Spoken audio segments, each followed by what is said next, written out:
3절 마가의 다락방처럼 막 방언이 터지고 땅이 진동하고 그런 걸 기대하십니까?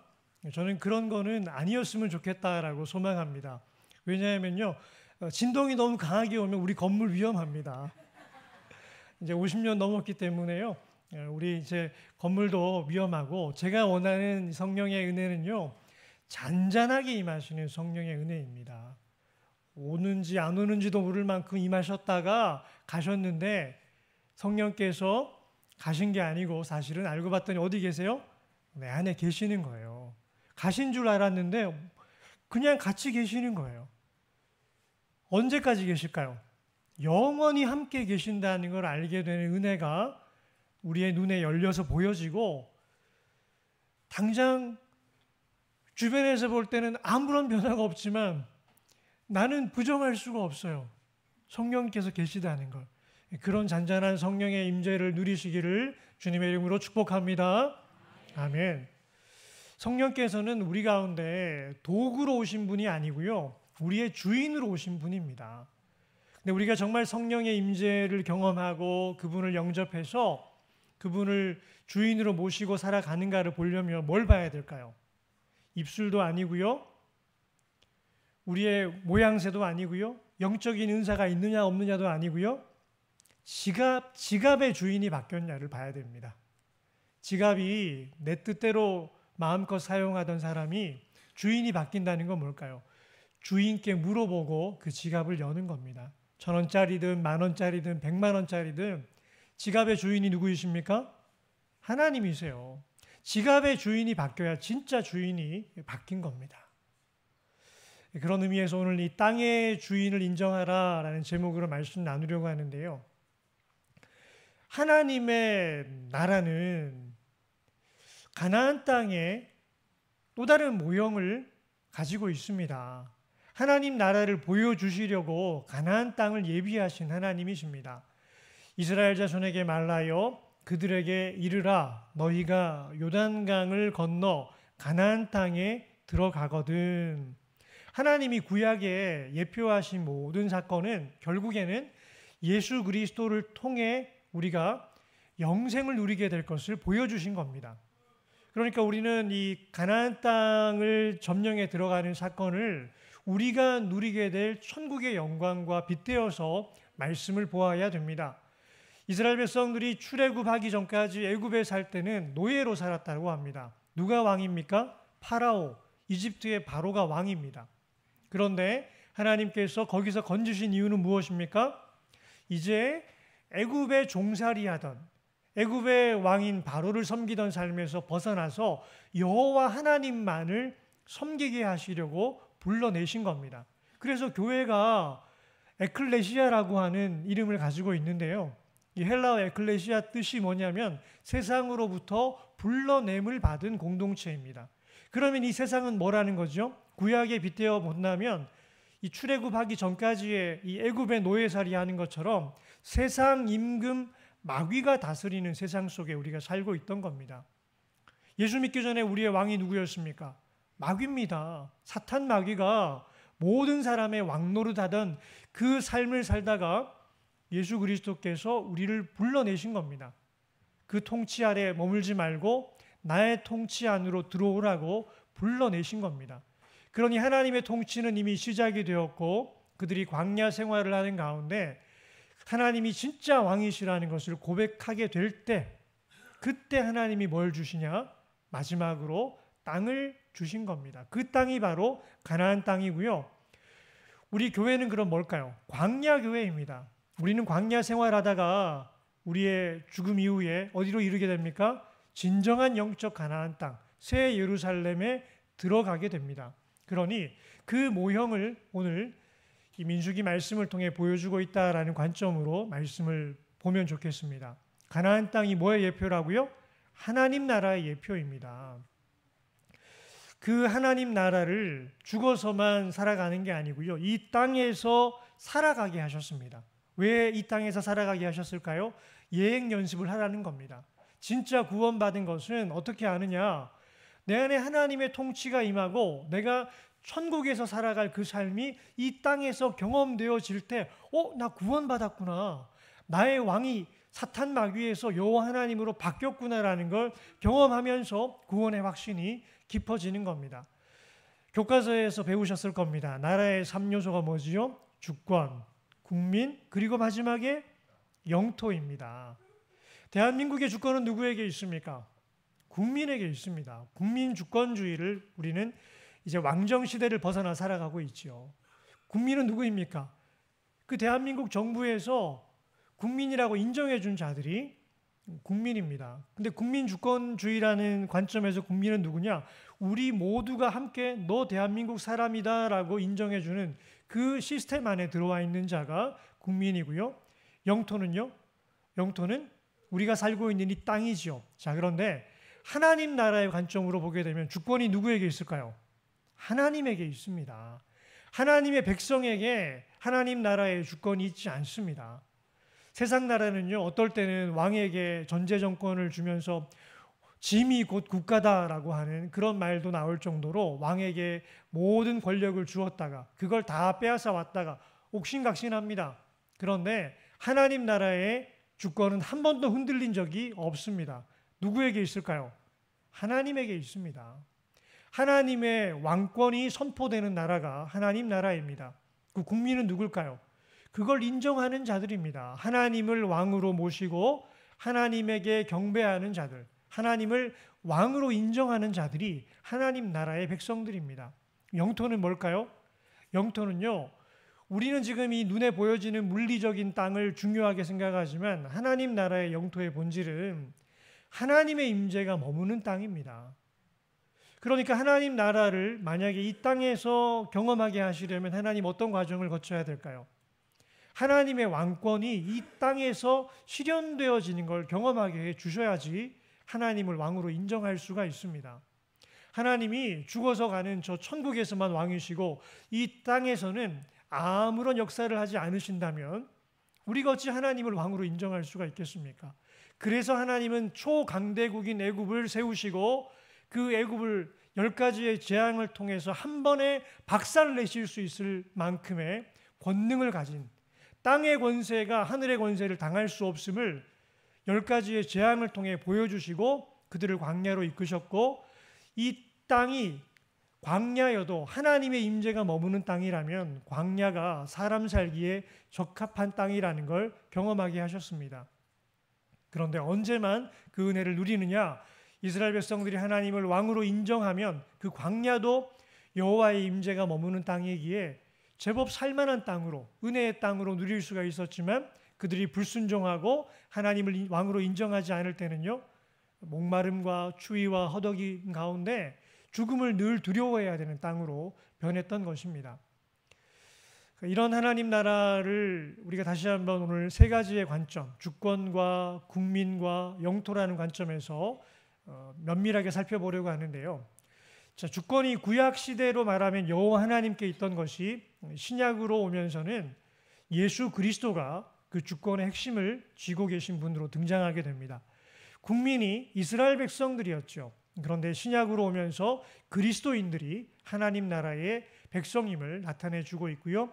영토에 있어서는 가나안 땅을 하나님께서 이스라엘 백성들에게 영토로 주셨지만 우리 신약의 궁극적인 미래 가운데는 뭘 주십니까? 새 예루살렘을 우리에게 허락해 주고 계십니다. 그러니 우리는 가나안 땅 들어가는 것을 우리의 찬송가에도 담아가지고 나 가나안 복지 귀한 성에 들어가거든, 이렇게 가나안 땅 들어가는 걸 우리가 죽음 이후에 천국 가는 것으로 그렇게 이야기를 하고 있습니다. 그런데 그 가나안 땅을 요한계시록에서는 이제 새 예루살렘이라고 말해주고 있죠. 그 땅의 원주민을 너희 앞에서 다 몰아내고 그 새긴 석상과 부어 만든 우상을 다 깨뜨리며 산당을 다 헐고 그 땅을 점령하여 거기 거주하라. 내가 그 땅을 너희 소유로 너희에게 주었음이라. 이제 가나안 땅을 들어가야 하는 이스라엘 백성들에게 하나님께서 하시는 말씀은요, 그 땅을 점령하라는 것입니다. 근데 그 점령한다는 개념이 뭐냐? 단지 그 사람들을 몰아내는 것을 의미하지 않고요, 그 땅의 원주민을 몰아낼 뿐만 아니고 그들이 만들어 놓은 문화, 그 새긴 석상, 부어 만든 우상을 깨뜨리고 산당을 다 헐어버리라는 겁니다. 우상이 뭔지 아십니까? 우상이요, 하나님을 대신해서 주인 노릇하는 것이 우상입니다. 그런데 이 우상을 가만히 살펴보게 되면 그 우상의 마지막 단계인 최종 단계의 우상은 누구일까요? 내가 그 우상의 최종 단계에 있습니다. 구약의 우상들은요, 잘 먹고 잘 살기 위해서 여러 신들을 만듭니다. 농사가 잘 되기 위해서 농사의 신도 만들고, 쾌락을 누리기 위해서 아세라 신도 만들고, 전쟁을 승리하기 위해서 전쟁의 신도 만들고, 이 모든 것들을 통해서 하고자 하는 게 뭘까요? 스스로가 왕 노릇하고 싶어 하는 것입니다. 교회 중에는 사탄 교회도 있다고 합니다. 실제로 사탄을 숭배하는 교회가 있는데, 미국에 가니까 실제로 그런 교회가 있대요. 저도 가보진 않았는데요. 근데 어디까지가 사실인지 모르겠는데, 사탄 교회에도 10계명이 있는데 제1계명이 뭔지 아십니까? 너의 삶의 주인은 누구다? 너다. 너의 삶의 주인이 너라는 게 마귀가 가진 태도였습니다. 하나님을 왕으로 인정하지 아니하고 내 삶의 주인이 나라는 것을 선포한 마귀가 멸망에 처하게 되자 그 지옥을 향해 함께 데리고 가려고 하나님의 백성들을 유혹할 때 쓰는 말이 너의 삶의 주인이 너다라는 유혹입니다. 아담과 하와가 그 유혹을 선악과 앞에서 받았지요. 하나님이 먹지 말라 하셔도 너의 삶의 주인이 너 자신이니 네가 먹고 싶으면 먹어야지. 그렇게 유혹했던 것이고요. 그 유혹은 오늘날 우리에게도 동일하게 다가오고 있습니다. 이스라엘 백성들은 너의 삶의 주인이 너다라고 해서 만들어 놓은 그 악한 문화, 삶의 주인 노릇하기 위해서 필요한 우상들을 섬기고 숭배했던 그 우상들을 다 무너뜨리라는 것입니다. 우상을 척결하라는 것의 마지막 단계는 누구일까요? 내가 내 삶의 주인 노릇하는 것을 이제는 내려놓으라는 겁니다. 그걸 점령한다라고 표현하고 있는 것입니다. 그런데 자기 삶의 주권을 하나님께 넘겨드린 자, 그 우상들을 다 벗어버린 자가 거기에 거주하게 하셨습니다. 그리고 하는 말씀이 있죠. 내가 그 땅을 너희 소유로 너희에게 주었음이라. 하나님이 보여지는 물리적인 땅을 누구에게 주시느냐? 하나님을 왕으로 인정하는 자들에게 주신다는 것입니다. 가나안 땅의 죄악이 관영하기까지 400년을 기다리셨습니다. 그 땅의 우상의 문화가 가득 차서 여호와 하나님을 완전히 몰아내고 마귀의 문화로 만들어서 스스로 삶의 주인 노릇한 땅을 만들어 놓았을 때까지 기다리시다가 하나님이 이스라엘 백성들을 통해 그들을 심판하시고 그들을 몰아내시고 하나님을 왕으로 인정하는 백성들을 그 땅 가운데로 부르신 것입니다. 이게 바로 가나안 땅을 주시는 이유입니다. 하나님이 단지 이스라엘 백성들 등 따시고 배부르게 먹고 살게 하려고 땅을 주신 게 아니고요. 여호와 하나님만을 왕으로 인정하는 백성 만드시려고 땅도 주신 것입니다. 하나님의 왕권을 회복하라. 이게 그 땅을 점령하라의 핵심 명령입니다. 우리 안에서 하나님의 왕권이 훼손된 부분이 무엇입니까? 우리 교회 안에서 그리스도의 주권이 훼손된 부분이 무엇입니까? 여호와 하나님이 오늘 명령하십니다. 그 땅을 점령하여 거기 거주하라. 먼저 내 안에서, 우리 가정 안에서, 교회 안에서, 나라와 민족 안에서 우리 하나님의 왕권을 회복할 수 있기를 축복합니다. 이미 하나님은 너무나 온 우주 만물 가운데 분명하게 누구에게 왕권이 있는지를 천명해 주셨습니다. 우리 함께 읽어보겠습니다. 하늘에 있는 자들과 땅에 있는 자들과 땅 아래에 있는 자들로 모든 무릎을 예수의 이름에 꿇게 하시고 모든 입으로 예수 그리스도를 주라 시인하여 하나님 아버지께 영광을 돌리게 하셨느니라. 여기에 해당되지 않는 자들은 어디로 가는 걸까요? 지옥으로 가는 겁니다. 하나님이 정하신 뜻입니다. 하늘에 있는 모든 자들도 예수 그리스도의 이름 앞에 무릎을 꿇게 하셨고요. 땅에 있는 자들, 지금 우리 땅에 있지 않습니까? 땅 아래에 있는 자들, 이미 죽어서 땅 아래에 있는 자들도 모든 무릎을 예수의 이름에 꿇게 하셨습니다. 모든 입으로 예수 그리스도를 주라 시인하여 하나님 아버지께 영광을 돌리게 하셨습니다. 교회는요, 내 삶의 주인 노릇 스스로 하던 자가 내 삶의 주인은 이제 예수님이십니다라고 항복하면서 더 이상 나는 내 삶의 주인이 아닙니다라고 고백하면서 주님 앞에 나온 자들이 모인 공동체, 예수 그리스도를 주라 고백하는 공동체가 교회입니다. 우리 사랑하는 성도님들은 예수님을 주님으로 고백하십니까? 아멘. 그러면 그리스도인인 거예요. 그러면 하나님께 영광의 고백이 올려지는 거고요. 그 마지막은 영생입니다. 그런데 여전히 내 삶의 주인 노릇을 스스로 하고 있는 자들은 그 마지막을 누구도 보장해 주지 않습니다. 마귀와 함께 지옥의 심판이 기다리고 있는 것입니다. 국민은 어떤 특징을 가지고 있느냐? 하나님께서 이스라엘 백성들에게 가나안 땅에 들어갈 때 그 땅을 점령하라고만 하지 않으시고요. 그 땅을 나눌 때 원칙을 정해 주십니다. 너희의 종족을 따라 그 땅을 제비 뽑아 나눌 것이니 수가 많으면 많은 기업을 주고 적으면 적은 기업을 주되 각기 제비 뽑은 대로 그 소유가 될 것인즉 너희 조상의 지파를 따라 기업을 받을 것이니라. 자, 두 가지의 원칙을 주셨는데요. 첫 번째는 제비 뽑기입니다. 그 땅을 들어가서 적당하게 구획을 정해놓은 다음에 하나님께서 제비를 뽑아서 그 땅을 차지하게 하신 것은 왜 그렇게 하셨을까요? 내 눈에 보이기에 좋은 곳으로 가지 말고 하나님의 인도하심을 신뢰하고 하나님이 주셨습니다라는 고백으로 그 땅을 받으라는 것입니다. 순종의 걸음으로 가겠습니다라는 고백, 그리고 하나님이 주셨습니다라는 은혜의 고백을 담고 있는 행위가 이 제비 뽑기입니다. 우리 과림리교회도 어디로 갈지 기도하는 가운데 순종의 걸음으로 갈 수 있기를 소망합니다. 어디든 괜찮습니다. 내 눈에 보이기에 좋아 보이는 건 아무 의미가 없고요. 하나님이 사랑하셔서 정해주신 곳이면 그곳이 가장 복된 땅인 줄 믿습니다. 그 믿음으로 가야 되고요. 두 번째 원칙은 수가 많으면 많은 기업을 주고 적으면 적은 기업을 주라는 것입니다. 이것은요, 1인당 돌아가는 땅의 평수가 대체적으로 비슷하게 돌아가게 하신 것입니다. 땅을 정복함에 있어서 공을 많이 세우면 그 공을 많이 세운 대로 많은 땅을 차지하게 되고 적은 공을 세우면 적은 대로 적게 차지하게 하면 어떻게 될까요? 지파별로 이 편차가 해결이 되지를 않습니다.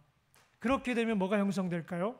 이스라엘 민족 안에 기득권이 형성되고 지파들끼리 경쟁하는 가운데 어느 지파는 사라지게 되고 나머지 한 지파들만 서로 연합하는 가운데 두세 지파가 이스라엘 땅을 다 점령하게 됩니다. 그게 누가 만들어 놓은 원리일까요?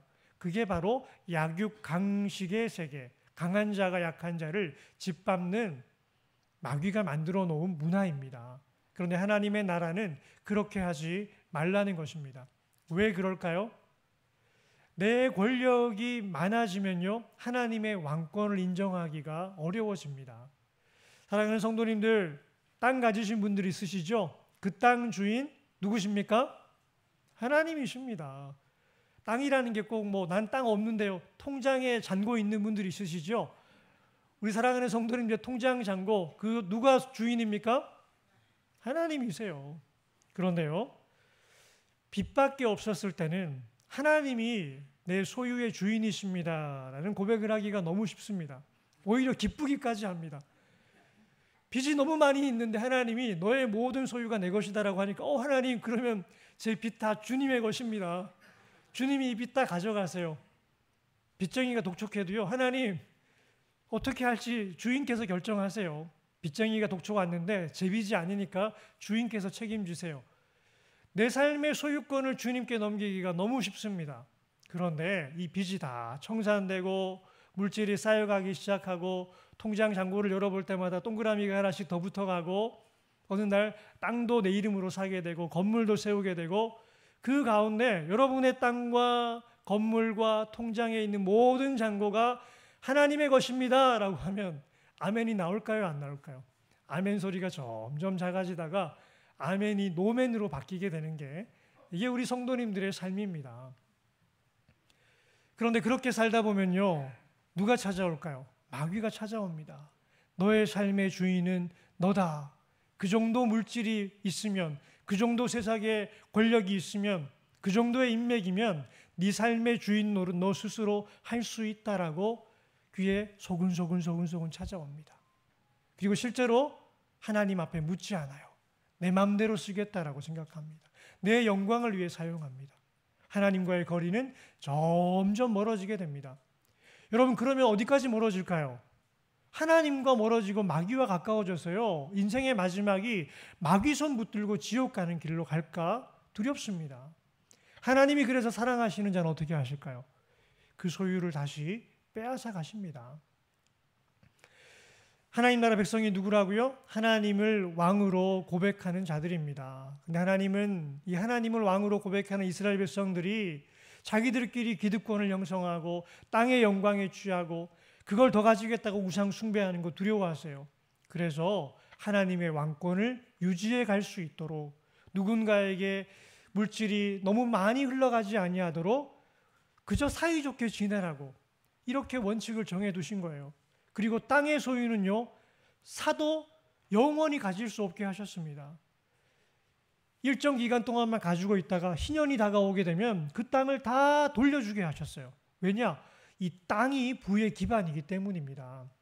우리 성도님들 부루마블이라는 게임 한번 해보셨습니까? 해보신 분도 있으실 것 같은데요. 저는 이 게임을 참 이렇게 재밌게 했는데 목사님들하고도 이 게임을 했던 기억이 있습니다. 근데 이 게임을 하다가 보니까 이 게임을 하면서 배우는 원칙이 있는데요. 땅을 소유하게 되면 그 땅이 부의 기반이 된다는 겁니다. 왜냐하면 이 게임은 처음에 주사위를 던져서 시작합니다. 자기가 처음에 가는 땅은요, 마치 제비를 뽑는 것처럼 그렇게 주사위를 던져서 가게 되는데 자기에게 주어진 돈 가지고 그 땅을 살지 말지를 결정하는데 이 게임을 좀 해본 사람들은 어떻게 할까요? 무조건 삽니다. 별로 안 좋아 보이는 것 같아도요, 무조건 삽니다. 왜냐? 건물 짓는 것보다 땅을 많이 삽니다. 내 땅으로 사놓고 나면 다음에 주사위를 던져서 그 사람의 말이 내 땅에 오면 어떻게 될까요? 통행세를 내야 됩니다. 내가 그 땅에 건물을 짓게 되면요, 통행세가 아니고 그 집에 살아야 되니까 임대료까지 내야 됩니다. 그런데 이 게임은 하다 보면 승자가 결정되고 나면 그 다음부터 재미가 없습니다. 끝까지 가보지 않아도요, 땅을 많이 차지하게 된 사람들이 게임의 판도를 바꿀 수 없을 만큼 계속해서 돈을 불려갑니다. 이 게임을 몇 판만 해보면요, 와, 땅이라는 게 이렇게 중요한 거구나. 땅을 다 차지하게 되면은 땅을 많이 가진 사람을 무엇으로도 이길 수가 없습니다. 그런데 여러분, 우리가 이 게임을 하는 이유가 무엇입니까?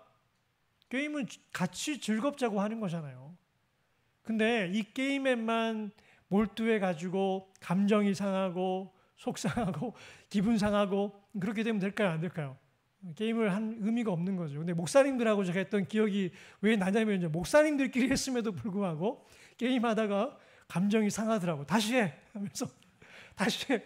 그래가지고 주일 사역 끝나고 제가 거의 새벽 1시, 2시까지 붙들려가지고 게임을 했던 그런 기억이 있습니다. 하다 보면 또 이기고 싶고 욕심이 생기고 땅도 가지고 싶은 게 그렇게 드러나더라고요. 목사님들도 어쩔 수가 없더라고요. 그런데 이 부루마블만이 아니고 우리 삶의 이 땅에 대한 열망이 얼마나 큽니까? 그런데 이 세상은요, 한번 땅을 가지면 가진 자가 더 가지도록 계속해서 부를 쌓아가는 구조를 만들어 놓았습니다. 근데 하나님 나라는 그러하지 말라는 것입니다. 이 교훈이 우리에게 왜 중요하냐면요, 세상은 어쩔 수가 없습니다. 마귀가 통치하고 약육강식의 세상으로 만들어 놓았기에 우리가 세상 나가 살다 보면요, 그런 문화를 경험하는 게 어쩔 수 없는 일입니다. 그렇지만 적어도 어디에서만큼은 가나안 땅의 원칙을 지켜야 될까요? 교회 안에 들어와서만큼은 가나안 땅의 원칙을 지켜야 되는 것입니다. 저는 목회를 하다 보니까 이 두 갈래의 교훈이 선배님들로부터 주어지더라고요. 하나의 교훈은 뭔지 아십니까? 돈을 많이 가진 성도님들 더 잘 챙기라는 거예요. 참 세속적이지요. 그분들이 헌금도 더 많이 내고 그분들이 교회를 세워가는데 헌신하는 분들이니까 마음 상하지 않게 하고 그분들 더 잘 챙기라는 거예요. 근데 정반대 이야기를 하시는 분들이 있어요. 이 공동체만큼은 가진 자들이 대접받는 게 아니고 덜 가진 자들이 대접받는 공동체를 만들어야 하나님 나라의 문화가 형성된다. 선배 목사님 가운데 목회를 가르치시면서 교구 사역에 지침을 주시는데 형편이 좋은 사람이 있고 형편이 덜한 사람이 있으면 가난한 사람한테 공정한 건 뭐냐? 여기 부잣집에 신방 한 번 갈 거면 여기에는 2번 가는 걸로 스케줄을 미리 잡아 놓으라는 거예요. 그러면 성도님들이 느낄 때는 우리 목사님이 공정하게 신방한다라고 체감 온도처럼 체감 신방의 느낌이 그렇게 온다는 거예요.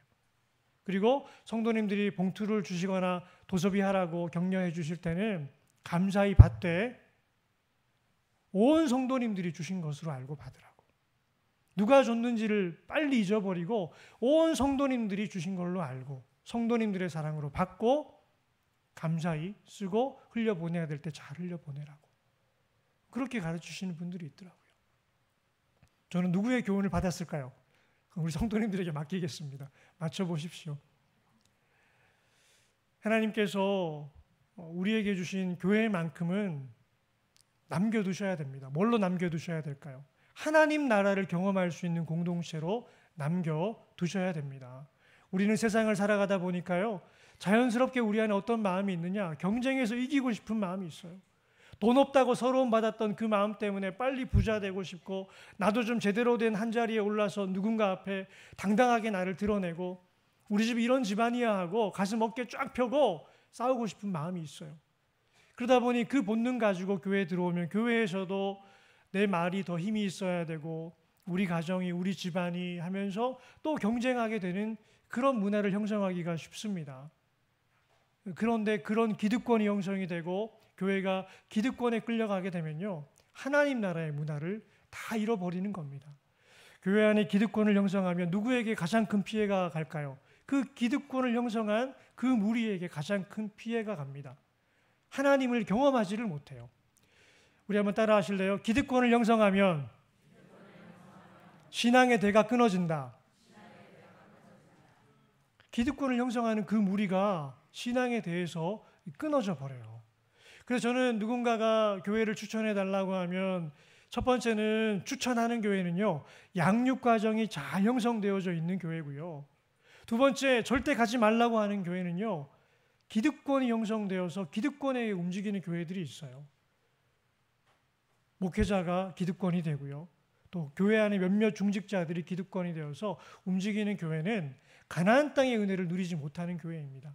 저는 장담하건대 우리 과림리 교회는 기득권이 없는 교회인 줄 믿습니다. 왜 없을까요?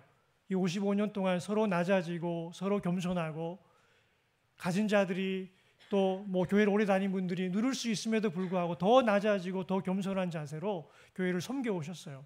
제가 와봤더니 과림리 교회는 기득권이 없는 교회예요. 얼마나 아름다운 교회인지 모릅니다. 그리고 과림리 교회는 추천할 수 있는 이유가요, 양육 체계를 지금 잘 잡아가고 있습니다. 원로 목사님도 잘 세워오셨지만 또 그 은혜 가운데 저도 양육 체계를 잘 잡아가고 있습니다. 그래서 저는 제 신앙 양심을 걸고요, 누군가가 교회를 찾고 있다면 과림리 교회를 추천해 드립니다. 과림리 교회로 오십시오. 은혜의 땅을 누리다가 그 마지막은 영생이 될 것입니다. 내가 여러 번 너희에게 말하였거니와 이제도 눈물을 흘리며 말하노니 여러 사람들이 그리스도의 십자가의 원수로 행하느니라. 바울이 이 말을 누구에게 하고 있는지 아십니까? 교회 안에 들어와 있는 자들에게 하고 있는 말입니다. 그들의 마침은 멸망이요 그들의 신은 배요 그 영광은 그들의 부끄러움에 있고 땅의 일을 생각하는 자라. 교회 공동체 안에 들어와 있음에도 불구하고 여전히 우상을 숭배하며 살아가는 땅의 영광을 구하는 자들을 위해서 눈물을 흘리며 말한다고, 십자가의 원수로 행하지 말라고 이야기합니다. 그리고 바울이 권면하고 있지요. 그러나 우리의 시민권은 어디에 있다고요? 하늘에 있다. 하늘에 있는 자라. 거기로부터 구원하는 자 곧 주 예수 그리스도를 기다린다라고 말하고 있습니다. 우리의 시민권이 하늘에 있는 것을 정말 믿으십니까? 아멘. 이 믿음이 있는 자들은요, 땅의 목마름을 내려놓을 수 있는 권세가 생깁니다. 근데 이상한 건요, 하나님께서 그렇게 하늘의 영광을 바라보는 자들에게 땅의 영광도 더해 주십니다. 만일 너희가 그 땅의 원주민을 너희 앞에서 몰아내지 아니하면 너희가 남겨둔 자들이 너희의 눈에 가시와 너희의 옆구리에 찌르는 것이 되어 너희가 거주하는 땅에서 너희를 괴롭게 할 것이요 나는 그들에게 행하기로 생각한 것을 너희에게 행하리라. 이스라엘 백성들이 가나안 땅에 들어가서 우상 숭배하며 하나님을 왕으로 모시기는커녕 스스로 주인 노릇하려고 할 때 하나님은 그들을 그 땅에서 쫓아내신다라고 경고하고 있습니다. 가나안 백성들에게 심판 내리기로 작정하셨던 것을 이스라엘 백성들에게 내리신다 말씀하고 있습니다. 이 말을 뒤집어 엎으면 뭘까요? 우리가 하나님이 주신 땅을 하나님의 땅으로 인정하고 살아가면 그 누구도 그 땅을 빼앗을 자가 없다는 것입니다. 저는 우리 사랑하는 성도님들이 천국의 영광만 누릴 뿐만 아니고 이 땅의 영광도 누릴 수 있기를 소망합니다. 예수님 약속이에요. 베드로가 주님 우리는 땅도 버리고 가족도 버리고 다 주님 따랐는데요 하니까 예수님 하시는 말씀이 다 받는데 몇 배나 받는다고 하신지 아십니까? 100배나 받고 핍박을 겸해서 받고 내세 영생을 누리지 못할 자가 없다 하셨습니다. 이것도 약속인 거예요. 우리가 준비되면 하나님이 그릇을 정결하게 하신 이후에 쏟아 부어서 담아주실 줄 믿습니다. 언젠가 저도 하나님 앞에 땅을 달라고 그렇게 구하는 기도를 나눈 적이 있는데요. 어떤 땅을 원하시냐 하나님께서 하나님이 원하시는 땅은요. 하나님의 임재로 충만한 땅을 원하십니다. 우리가 하나님의 임재를 우리 영혼 안에 담아내고 우리 가정 안에 담아내고 우리 지역 전체 가운데 담아내고자 할 때 하나님이 주실 줄 믿습니다. 대한민국에 지금 널려있는 땅들이 얼마나 많은데요. 이단들이 와서 점령하지 않게 하고요. 헛된 무속신앙들이 와서 그 땅에서 제사 드리지 못하게 하고요. 오직 여호와 하나님을 주인으로 왕으로 섬기는 우리 성도님들이 가서 점령할 수 있기를 축복합니다. 하나님의 임재로 충만한 땅을 원하시는 하나님 앞에 우리가 뭘 드려야 될까요? 정결한 마음을 드리면 되는 거예요. 하나님은 우상을 허락하지 않으십니다. 우리 안에 두 주인, 재물과 하나님을 겸하여 섬기는 마음을 허락하지 않으신다는 겁니다. 여호와 하나님만을 전적으로 왕으로 섬기는 그 마음을 가지고 살아갈 때 하나님이 땅을 주실 줄 믿습니다. 여기 보면 이제 신혼부부들 되어서 결혼을 꿈꾸고 있는 분도 있을 텐데요. 신혼부부 내 집 마련의 비결이 뭘까요? 그 집의 주인을 하나님으로 인정하는 겁니다. 주실까요? 안 주실까요? 주십니다, 여러분. 어디 부동산 가가지고 이 얘기 듣고 저 얘기 듣고 해봐도요, 그거 별 효과 없습니다. 하나님이 주십니다. 하늘의 시민권만 주신 게 아니고 이 땅의 영광도 주님의 손에 달려 있습니다. 제가 하나님 주시는 집을 꿈꾸고 있습니다. 저는 뭐 빚밖에 없는 목사지만 하나님이 그래도 땅도 제법 크게 주실 것 같고요. 집도 근사하게 세워주시리라 믿습니다. 안 주셔도 상관이 없거든요. 제가 왜 주신다고 기대하냐면요. 예전에는 땅 욕심이 너무 컸어요. 집을 주시기를 원하는 마음이 너무 목말랐어요. 목회하다가 좀 힘들면은 목회 언제든 그만두고 하나님 저도 농사라도 좋으니까 안정적으로 살고 싶어 이런 마음이 너무 컸는데요. 하나님이 광야를 끌고 다니시면서 그 마음을 싹 다 가져가 버리셨어요. 이 땅에 땅 한 평 없어도 아무 상관이 없어요. 그런 마음을 주신 걸 보니까 이제는 왠지 하나님이 저에게 큰 땅도 주시고요. 집도 주실 것 같아요. 그래서 제가 준비를 했습니다. 건물을 지으면요. 현판을 준비를 했는데요. 집의 이름은요. 둘로스의 집이라고 정했습니다. 둘로스가 어떤 뜻이죠? 종이라는 뜻입니다. 노예라는 뜻입니다. 완전히 주인의 소유된 종을 의미하는 헬라어 단어가 둘로스입니다. 이 둘로스의 집이라고 현판을 크게 새겨가지고 붙여놓을 겁니다. 그리고 밑에 글도 적었습니다. 자, 우리 한번 함께 읽어볼까요? 이 집의 주인은 예수 그리스도이십니다. 주인을 기뻐하는 종들이 주의 은혜로 이곳에 머물게 하시고 주인을 기뻐하지 않는 자들은 모두 쫓겨나게 하소서. 청지기 최용석. 자녀들에게 물려줄 수 있는 은혜가 있어 물려주면요. 이게 전제 조건이에요. 집의 주인을 알고 머물 거면 머물고 주인 되신 예수님을 기뻐하지 않는다면 하나님 쫓겨나게 해주십시오. 왜 쫓겨나야 될까요? 그 과정이 주인을 고백하고 돌아오는 과정이 되기 때문입니다. 땅 자체가 우상이 되고 집 자체가 우상이 되면요, 없는 게 낫습니다. 그게 다 사라지고 예수님 한 분만 나의 삶의 주인이십니다라는 고백을 하며 살아보면요, 놀라운 은혜가 있는데 집이 없어도 기뻐요. 땅이 없어도 아무 상관이 없습니다. 근데 신기하게 하나님은 그런 자들에게 땅도 주시고 집도 주십니다. 왜 주실까요? 하나님의 임재를 담아내시기 위해서. 하나님을 왕으로 고백하는 자들이 모여서 예배하게 하시려고 집도 주시고 땅도 주실 줄 믿습니다. 우리 하나님이 이 은혜 주시려고 광야의 어려움을 겪게 하신 우리 성도님들이 있으실 텐데요, 감사하십시오. 하나님이 정결하게 하신 이후에는 모든 것을 회복시켜 주실 줄 믿습니다. 그리고 우리가 궁극적으로 가야 될 땅이 있죠. 또 내가 새 하늘과 새 땅을 보니 처음 하늘과 처음 땅이 없어졌고 바다도 다시 있지 않더라. 또 내가 봄에 거룩한 성 새 예루살렘이 하나님께로부터 하늘에서 내려오니, 함께 읽습니다. 그 준비한 것이 신부가 남편을 위하여 단장한 것 같더라. 아멘. 자, 여러분, 이게 잘 이해가 안 되실 거예요. 왜냐하면 땅 얘기하다가 갑자기 뭔 얘기로 바뀌었냐? 신부 얘기로 바뀌었어요. 새 예루살렘의 본질이 뭐라고요? 나예요, 나.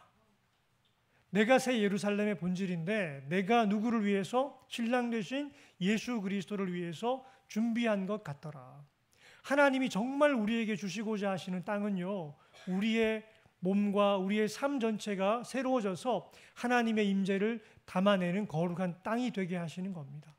그러한 자들은 물리적인 땅이 필요 없고 여호와 하나님과 동행하며 살아가는 것, 그게 바로 천국의 본질입니다. 그 준비 과정을 경험하게 하시려고 이 땅에서 가나안 땅도 주신 것입니다. 땅의 주인을 인정하실 수 있기를 소망합니다. 자, 우리 함께 시편 24편 1절 말씀 함께 읽고 마치겠습니다. 함께 읽습니다. 땅과 거기에 충만한 것과 세계와 그 가운데 사는 자들은 다 여호와의 것이로다. 아멘. 여호와 하나님의 왕권을 인정하고 우리 삶의 주인으로 예수 그리스도를 모시고 이 땅을 기쁨으로 사시다가 천국의 영광을 온전히 누리시는 과림리의 모든 성도님들 되시기를 주님의 이름으로 축원합니다. 아멘.